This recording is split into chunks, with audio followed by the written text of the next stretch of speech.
Everybody, welcome.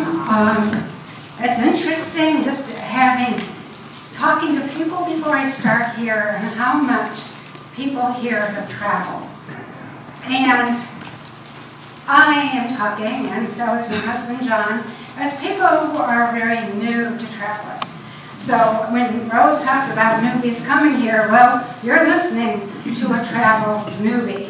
I have not traveled as much as most of you have traveled. And that's why this was the first trip we took.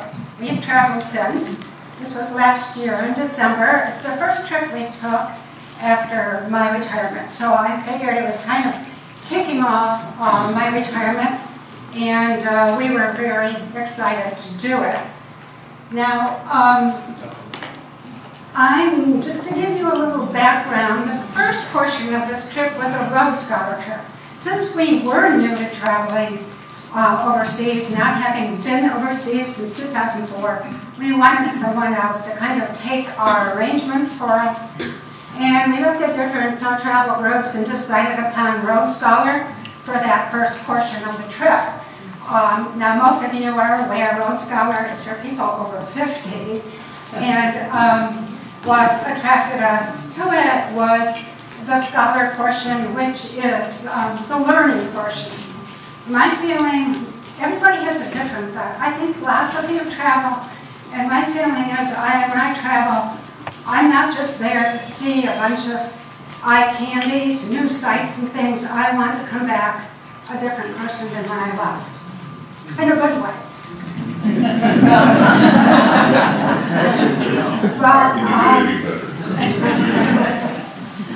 And some of you can decide whether I did or didn't. But anyway, the Road Scholar portion of the trip was 12 days from New York City to London on the boat. 1 day in New York City, 7 days on the ship. It takes 7 days to cross the Atlantic Ocean. And then we're 5 days in London. After that, we went on our own. We wanted to see a little bit of Scotland, and I have a nephew who is fortunate enough to live in Edinburgh. So we were fortunate enough to go visit him, and he could show us around. We've included some information down here. When I'm listening to people at Travel Circle, I'm always asking myself, would I want to go there? Number one, and number two, could I afford to go there? And of course, my husband is an accountant, and so I was out there. I know exactly to the penny how much this trip cost. So the Road Scholar portion was $5,000 per person. It could go a little lower, or a little higher, depending on the cabin you chose on the boat. And we spent about the same amount of money in the Edinburgh portion.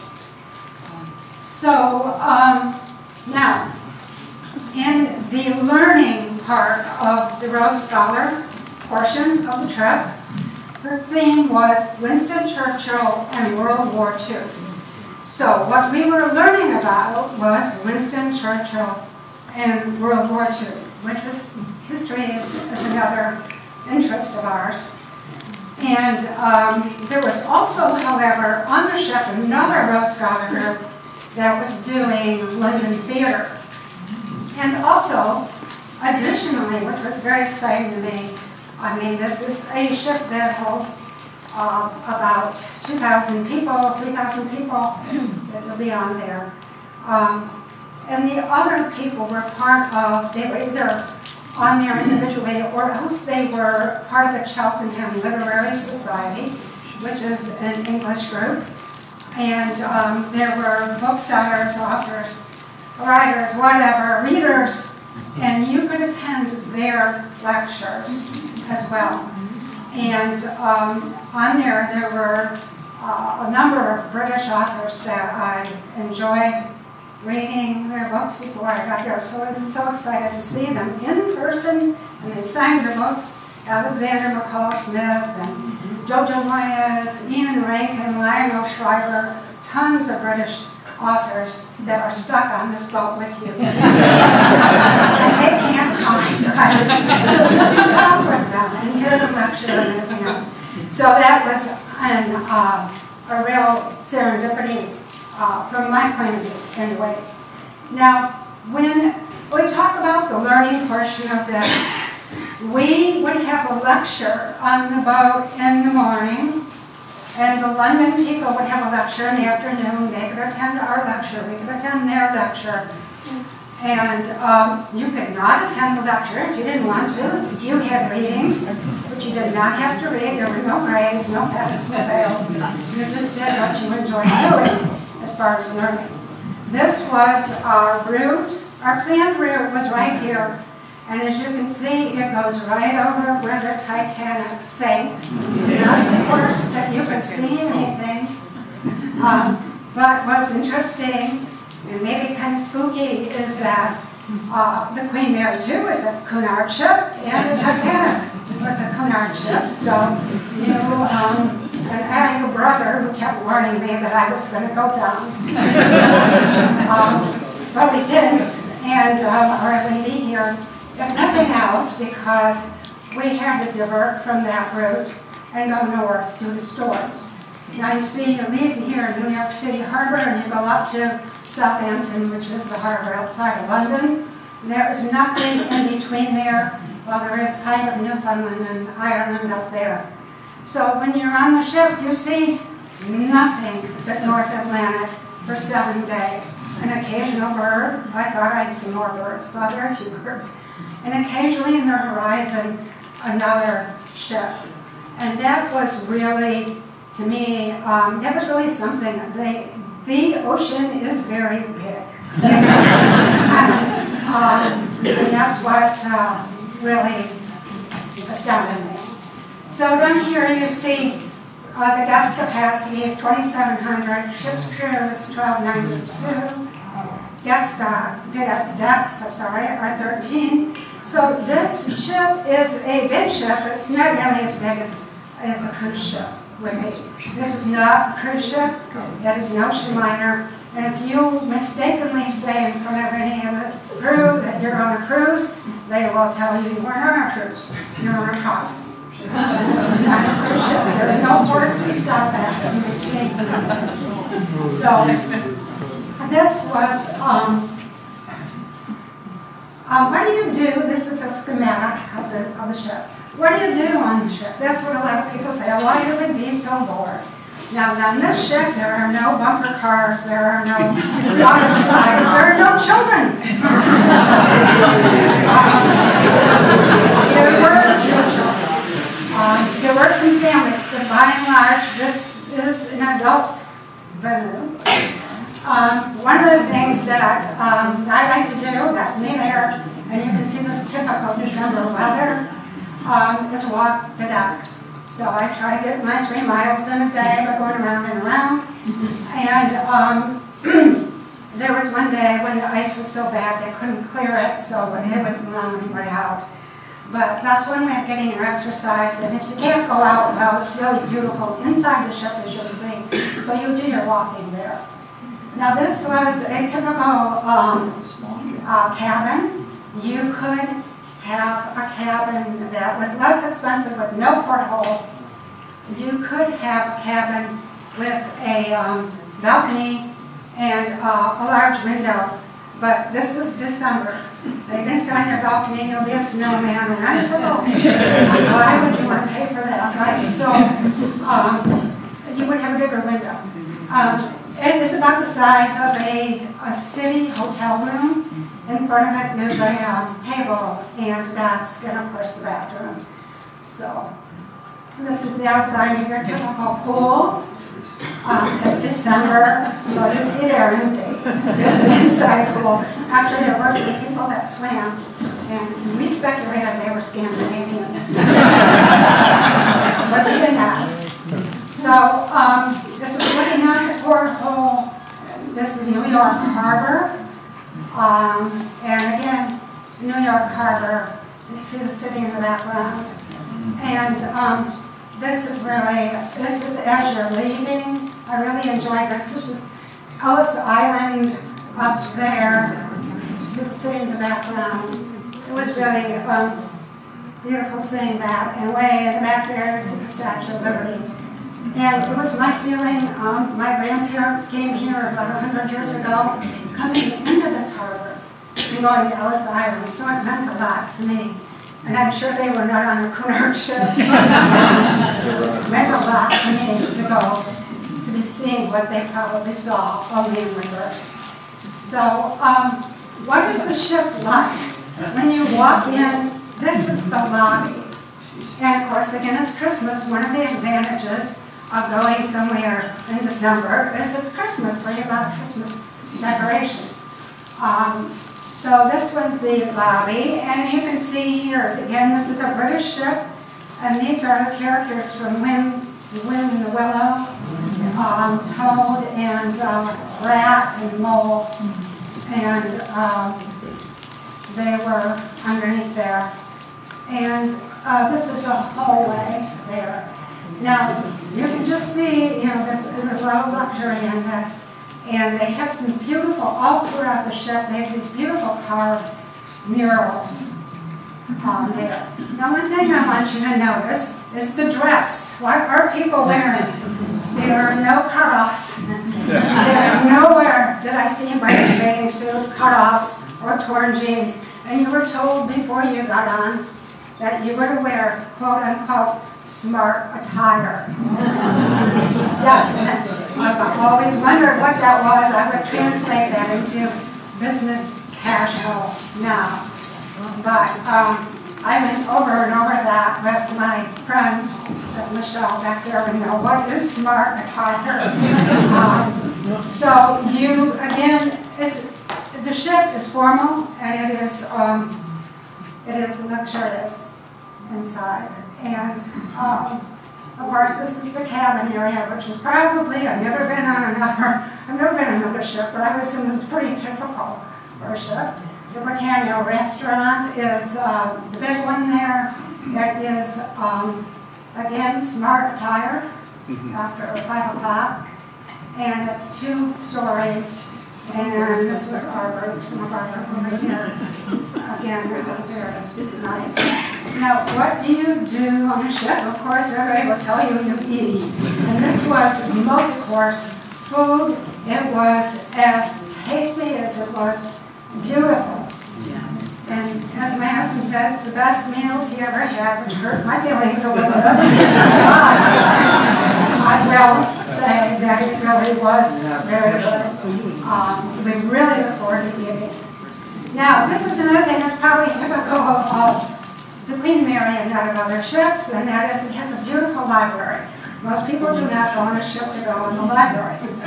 But this is just, it was gorgeous. It had lots of books, and you could read while looking out at the North Atlantic. This was faced on the front, what's that called again? The bow. And it was faced the bow.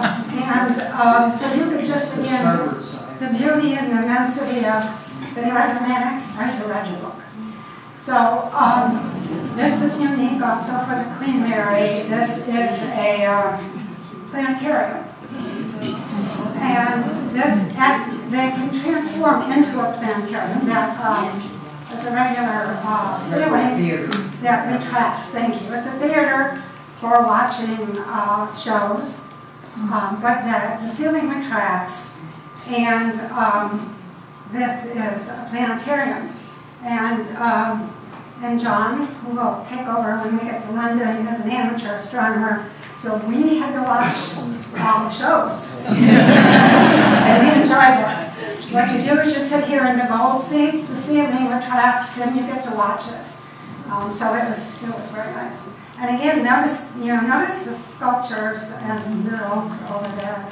And the colors are red and gold because those are Cunard colors. Now, this is part of the program. This is the Churchill room. And what do you do in the Churchill room is you smoke cigars and you drink whiskey. And that's something that really is dear to John's heart. He was there, and I do not smoke cigars or drink whiskey, but I did go up there, and Until it got crowded with other men. I was the only woman there. And it got very smoky, and I decided I'm better leave. So that's the Churchill room. And again, this is a British ship, so you get tea. This is the tea room, the Queen's room. It has a ballroom in the back and everything, and where you can get served tea. Now, one of the things I didn't mention is there's 2 galas on the ship during the week. These are formal affairs. Men have to wear a suit or they have to wear a tux. And women have to wear gowns, dresses, or fancy pants, more or less. The first gala was a red and gold gala. Women wore red and gold, the Cunard colors. And the second one, this is our last night on the trip, is the Roaring Twenties gala. And so you can see we had great fun here. I was going to skip this, actually, but my friend in the back there, Michelle, insisted I didn't and brought me her jewelry. And for my birthday, which was about this time, the feathers and the cigarette holder and everything, so I did attend it. And then I did. It was really a lot of fun. So that takes us to the last day on the ship, which is Southampton. We docked there early in the morning. I assume that's a typical port. And you can see the container ship that is unloading in the back. And we're unloading here in the front. And from here we go to London. And John does London, so. Yeah, I guess I'm up. Anyway, when we started in London, we landed Saturday, December 10th. We had an hour-and-a-half drive from Southampton to London. Checked into our hotel, the Doubletree at the Tower of London. And the first order of business. Okay, these are the sites that we saw. Some of these were through Road Scholars. Some of them we did on our own.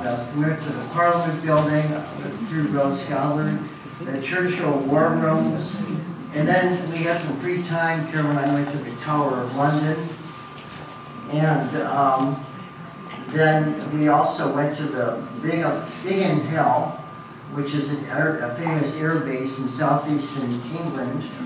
That evening, instead of Chartwell, we went to the British Museum. Chartwell, I'm really disappointed we didn't get to see that. That was a house that Winston Churchill had in southern England. And they had 4 inches of snow there that day, and it shut everything down, so we weren't able to make it there. And the St. Paul's Cathedral in London, and our final stop was the Imperial War Museum. Okay. House of Parliament, a very impressive building. We got there, very long line. It was very cold that day. Fortunately, because we were on a tour, we were able to get ahead of some of these people. The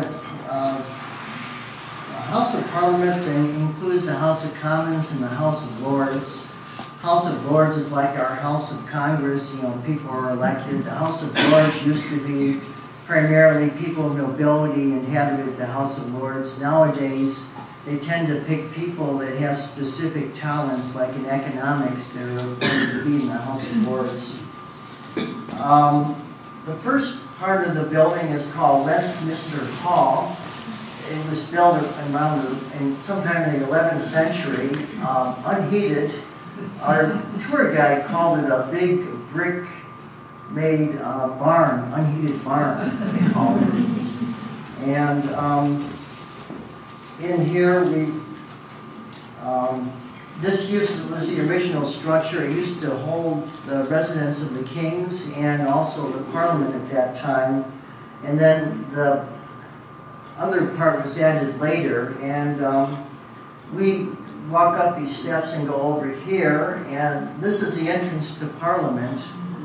Unfortunately, beyond this point, we couldn't take any pictures, although I was tempted. It was a real treat to see the House of Commons in particular. I've seen it a lot on TV, and to actually be there was a real thrill.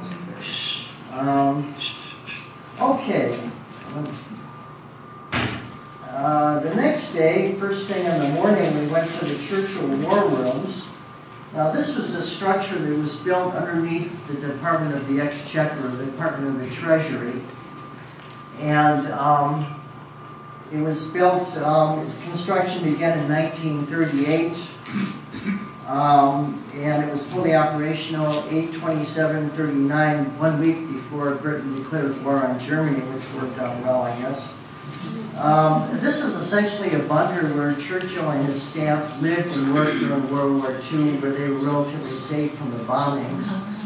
And it's really kind of like a time capsule. When the war ended, they just left everything as is. So everything down there is originally there at the end of the war. And it was living quarters, like I said, in work areas. This is one of the areas of Churchill War Rooms. That's a mannequin dressed as a British soldier who's attending to the map. A lot of maps down here, a lot of rooms with maps and telephones. And here you see on the left a small dining room down there. On the right, another map room with a lot of telephones and desks. And also attached to this was a Churchill Museum in the back. I don't have any pictures of that, unfortunately, in this slide presentation. That was very interesting, too. This is the main conference room where the Churchill and his staff met and discussed strategy for World War II and other things. Okay, Tower of London. Let me get that page up. The Tower of London is probably one of the most famous tourist sites in London. It was built around it was built on 1066 is when it was founded. The main structure here, let me go back, is a white tower, which is this building here. That was the first building constructed in 1078 by William the Conqueror. And then all these other buildings sprang up around it later on as things progressed. Going into the tower, we have this wall here which goes back quite a ways. It's an old Roman wall, probably circa 200 or 300 AD. Right here, that's starting the Tower of London. Here's one of the soldiers that's protecting the Tower of London. They call them yeoman warders. And it was pretty cold that day. I hope his shift wasn't too long. Over the years, this complex, which is quite large, became an armory, treasury, home of the Royal Mint, public record office. Also, it was a prison and occasionally a place of execution. A lot of famous British people were sent to the tower, as they called it back then, when they fell out of favor with royalty, such as Elizabeth I and St. Walter Raleigh. Let's see.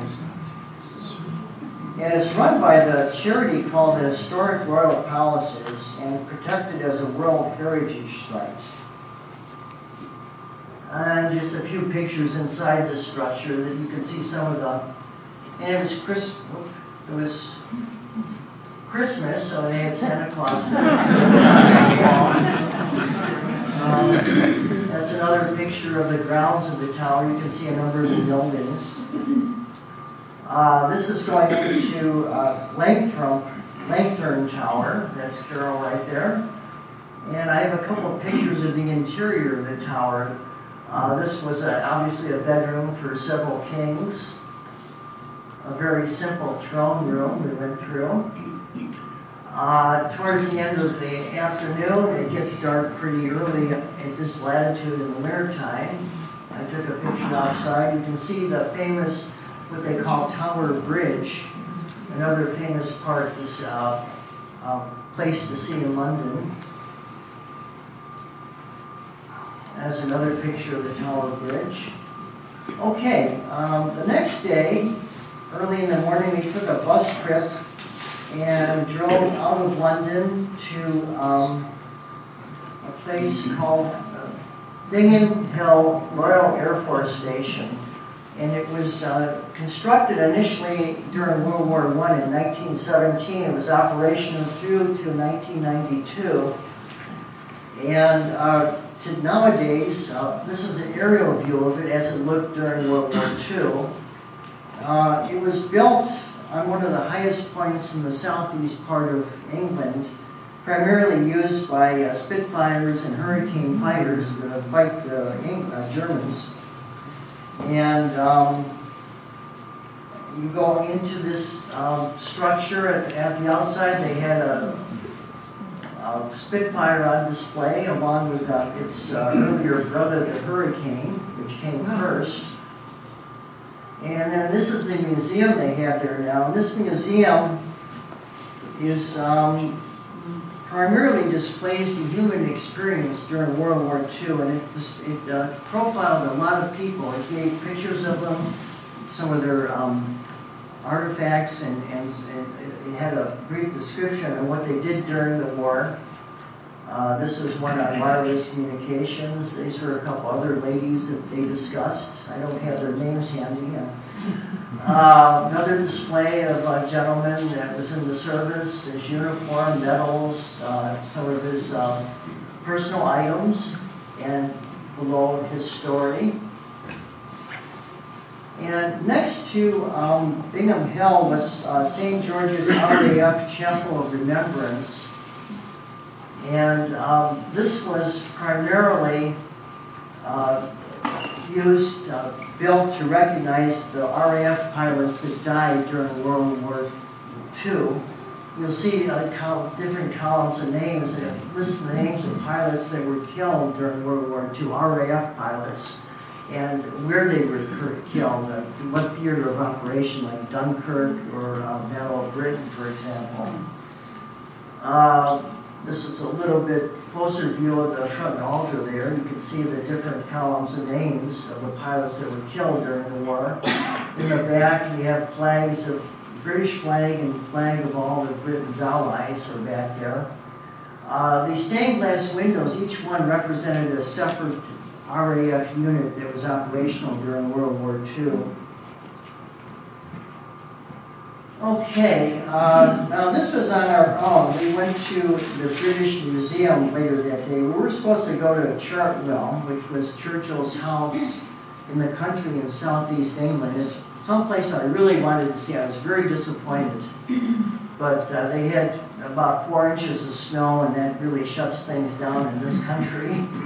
But anyway, we went to the British Museum, and this is a public museum dedicated to human history, art, and culture. It documents the story of human culture from its beginning to the present. And you'll see right here one of the famous London red phone booths, which aren't in operation anymore. They're sort of like tourist spots to look at, you know, for decoration, so to speak. Here's the first floor of the museum. It's a huge structure. Okay, the next day we went to St. Paul's Cathedral. This is the largest cathedral in the city of London. It's built on Ludgate Hill, which is the highest point in London. And it was initially constructed in AD 604, and the current structure was completed back in 1710. And this is looking on the inside, facing forward towards the front altar. And they've had services, funeral services for a lot of notable British people over the years here, like Admiral Lord Nelson, Duke of Wellington, Winston Churchill, Margaret Thatcher, to name a couple. It also has served as a Jubilee celebration for Queen Victoria, and peace services that were conducted after World Wars I and II. And also for the wedding of Prince Charles and Lady Diana. And this is one of the huge doors in the back of the cathedral. There's Ruth, our tour guide. looking up, you can see the part of the ceiling here. This is looking downwards from the first floor into the crypt area, and they have a lot of notable people from Britain that were entombed there. Above the ground, here is the tomb of Lord Nelson. And also, I should mention, during World War II, it was felt very strongly by Winston Churchill that this cathedral should never burn down. It should stay intact as much as possible. So they had quite an extensive volunteer group that were there 24/7 with buckets of water and other tools to take care of any fires that might break out from the bombing to try to preserve the structure. Okay, I think our last stop was the Imperial War Museum. As I told you before, they have 5 different locations, 3 of them in London, one being the Churchill War Rooms we went through. And this is their main building.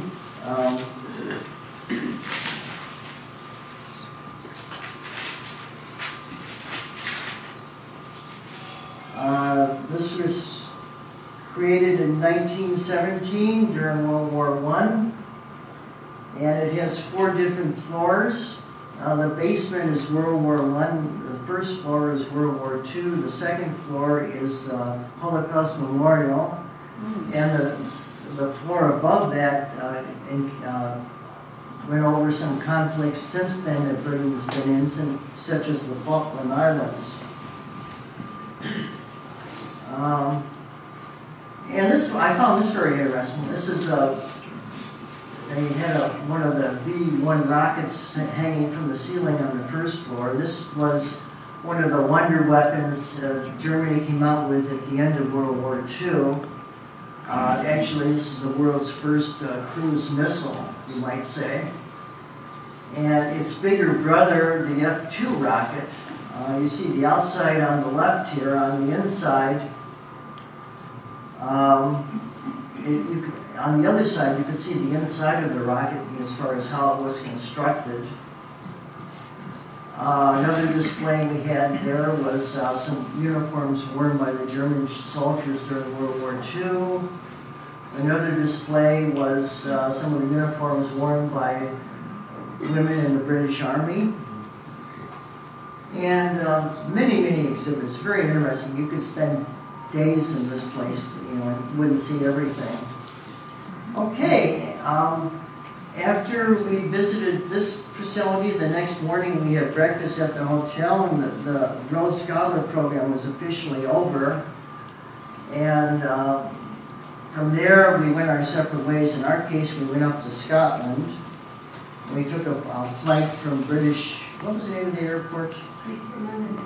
London City Airport, sort of like Midway Airport in Chicago. And flew up to Edinburgh and spent several days in Edinburgh with our nephew showing us around, and I'll turn the program over to Carol in that regard. Okay.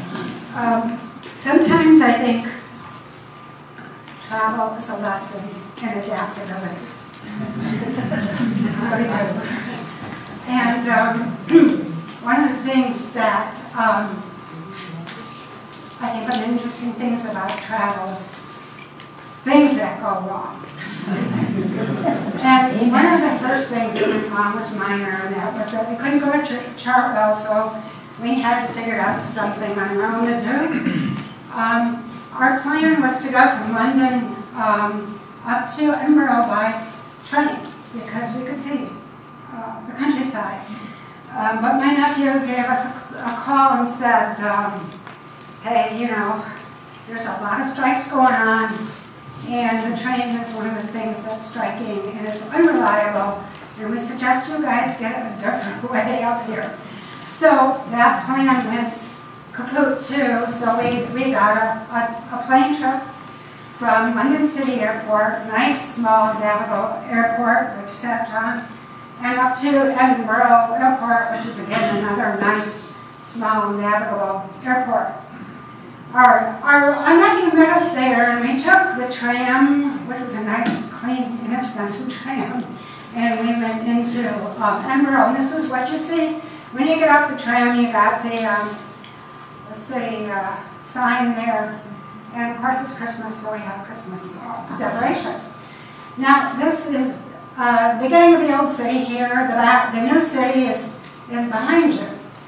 And we were going to our Airbnb.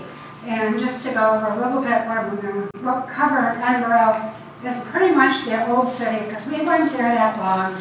So we covered Old City, which includes the Royal Mile, Edinburgh Castle, Mary King's Close, and then Calton Hill in the newer city. I say newer city because the new city there is built in 1600s and up. That's old to us, whereas the old city is ancient. So to get to where we were staying, you have to go through a close. There are a lot of closes. These closes go through the buildings. So you had to go through the close. There are a number of them. I don't remember the name of this one. To get to our Airbnb. Now, our Airbnb was rented via Airbnb by the Scottish Ministry. So we were very lucky to get this. This is an old building, 1600s, and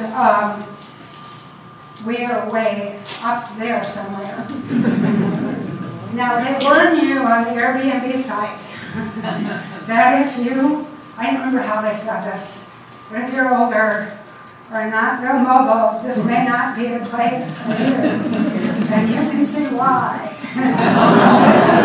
This is the way you go up spiral up.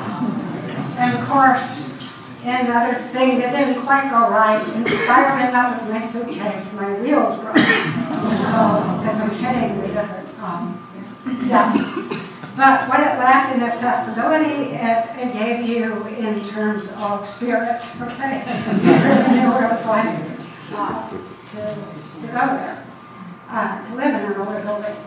And this was the Airbnb, very nice. The electric fire over there, you got the kitchen over there.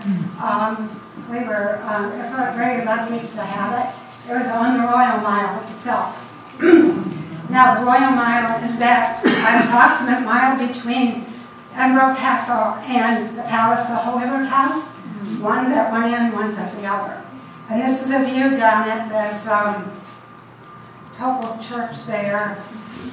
And this is the other side of the church, looking down. And we're right about at the castle here, another view of that. Now, the cool thing about the Royal Mile is there are a lot of characters on the Royal Mile. I mean, there's a lot of museums, lots of churches, lots of retail shops, but there's also a lot of people doing different things. They're getting money for different causes, or maybe for themselves, I'm not sure. But this is a piper here, and we have a falconer here. You can see that amazing how big that bird was. And this is an ancient Scotsman here, getting money for leukemia. And then that's just another part of the Royal Mile. But you will notice what's really amazing about this is, voila, we have a clear day. Very unusual in December in the British Isles. It was often very icy. It was cobblestone, and really early in the morning I almost felt like I had to crawl because it was so icy. This is the castle. Now the castle is at the highest point, of course it would be, right? Edinburgh was built on a rock, and is built on rock. And this is the highest point. It has been, as most castles are fortresses, that's what they were built for. This was a fortress, not in this shape, of course, starting in the Iron Age. There was a fortress here starting in the Iron Age, and of course, kind of like the Tower of London, it just got built up more and more. And again, there's a lot of climbing in this, as you can see. And this is at the top. The views from it are beautiful. We got the top. Arthur Seton and Craig's. I can't remember. Salisbury Craig's. Yeah, I think it was. And so you can see them, the Royal Mile there. And here in a different direction, you see the Firth of Forth upon which Edinburgh lies. And you see this is the new city over here, the newer city, with, of course, the Ferris wheel that every city with tourists seems to have anymore. Down there is where the train station and tram station are. So it's really... And this is the Argyle Battery here, one of the number of cannons that was used to defend the castle, looking out over the new city there. So a lot of beautiful views. Of course, the castle was used for the residence of kings and queens up to the 1600s, when pretty much the British royalty took over Scottish, where they came together, whichever way you want to look at it. Of course, the British and the Scottish have their own different ways of looking at it, but anyway, you see, it's like a museum. You have armor and different things. There are in this castle the Scottish royal jewels, crown jewels of Scotland are here. You can see them. You cannot take pictures of them, but you can see them. And they also, I don't have a picture, but show the place where they hid those jewels during World War II, because they feared that the Nazis might actually, they were in Scandinavia and they were in France. It's possible they could take over the British Isles, clearly. So they hid them in a medieval latrine. And I can imagine getting those in and out. And it was a very small hole. A lot of this castle, you went to really small areas. So it was like Tower of London, but it was smaller, and you saw maybe more things there in some ways. Now, going further down, this is very interesting. Going further down the Royal Mile, you see Mary King's close. Now, I've described what a close is. It's a little, okay, I can talk fast now. Okay, I want you to see this because this is very interesting. Again, this city is built on rock, right? They couldn't expand it in the 1300s, 1400s when it grew. They couldn't expand out. They had to expand up. So what they did is, this is where the people were living in the 1300s, 1400s. They built up. And these are the buildings that we're in now. This is the Airbnb and everything was up here. But this remained a residence for, of course, the very poor people in the 1300s, 1400s, 1500s, 16, 17, even up to 1800s. And you could tour this. Again, this was the place that wouldn't allow children under 5. And if you couldn't get wheelchairs or walkers or anything through here. It was very difficult to navigate. It was extremely claustrophobic. There are no windows. Now, can you imagine living there? There's no water. There's no sanitary facilities. There's no windows. There's no ventilation.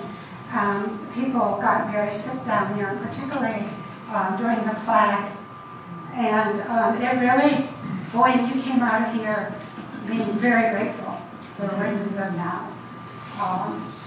So I really enjoyed that. This is a picture of where you could take pictures, where it shows where the laundry was hung and things like that. Now at the end of the Royal Mile is the Palace of Holyrood House.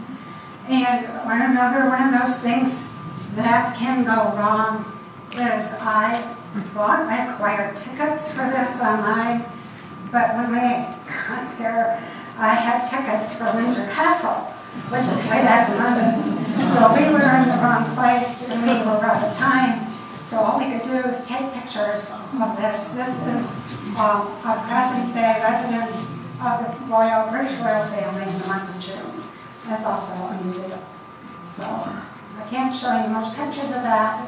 We went on Calton Hill, which is a hill. It has an observatory and old buildings. And it really has a beautiful view. Again, there's the castle up there, old and new cities. And then we had to go to the new city because I had to replace my suitcase, right? So these are the Christmas lights there in St. Andrew's Square. So we went to the Edinburgh airport, back to our least favorite to date airport, Heathrow, which is so crowded and stressful.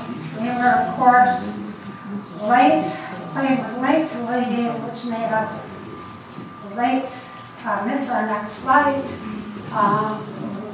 So we had to exchange in Philadelphia Airport. We ended up having to spend the night there. And here's the most notable thing we saw of the Philly airport. It's the doggy festival. Didn't see any doggies. And home. And I don't know about you guys, though, but I was glad we could get back to the old USA and treasure. So that's it.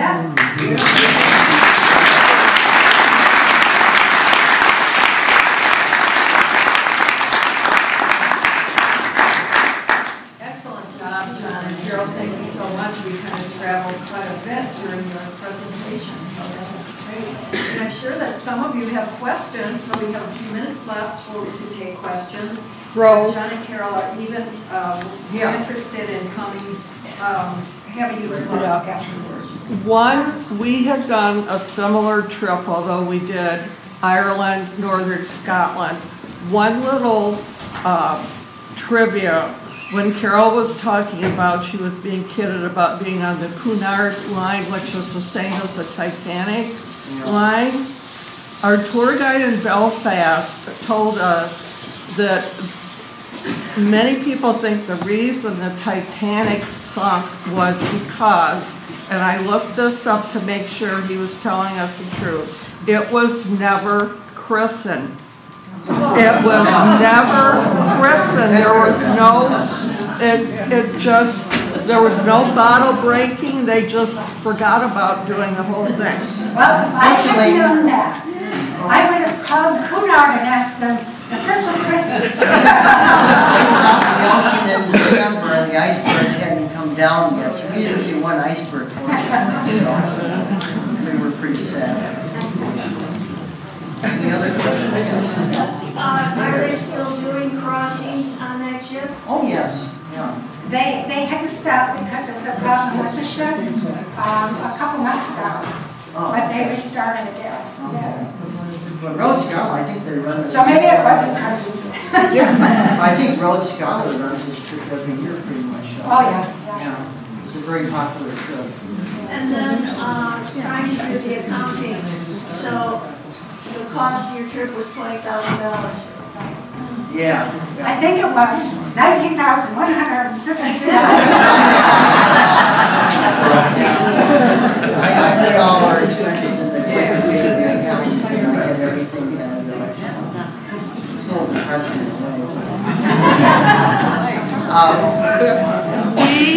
We did get a chance to go to Chartwell, so if you ever get back there, and I even got pictures. I was very disappointed. If you ever go back, you've got to see Chartwell. It's absolutely amazing. Well, you have that because you talked. You didn't travel during the winter. My house, no snow. Yes. Well, you guys did a great job. Oh, thank you. You know, fantastic pictures and explanation. And then I just want a hot tip from you about the eclipse coming up. Like, you know, do you have any anything about what's going on? I help with the Metropark's astronomy program called Starr. I'm one of two amateur astronomers that help out with that. And what we're planning on doing, we haven't worked out the details yet, but I think the best place to see the eclipse is halfway between here and Cleveland, roughly. And we'll be getting a couple Metropark buses and traveling somewhere in that area to view the eclipse. If you're halfway between Cleveland and Toledo, I think the totality time is about 4 minutes. You can still see it in Toledo, but it's only total eclipse for about 30 seconds. But you'll be able to see it here too. Okay, I was wondering if there was any. And it's April 4th, April 8th of this year, I should say. Unfortunately, that time of year, the chance of it being clear is below 50-50, so keep our fingers crossed. Okay, thank you. I saw the one in 17, it was awesome, but another one would be nice. Any other questions? Jen, I'd just like to make a comment. We just learned yesterday that the London Bridge, well, we knew the London Bridge was taken down rock by rock and taken into Arizona. And I found out yesterday it is the second highest tourist attraction in the whole state of Arizona. Oh, really? Yeah, the original London Bridge was dismantled brick by brick and taken over here to the United States. What I showed was a tower bridge. Some people mistakenly call it the London Bridge. It really isn't. It's called the Tower Bridge. But, good point. Well, thank you very much for coming. We'll hope to see you next week at Blackwood Reserve for our next presentation.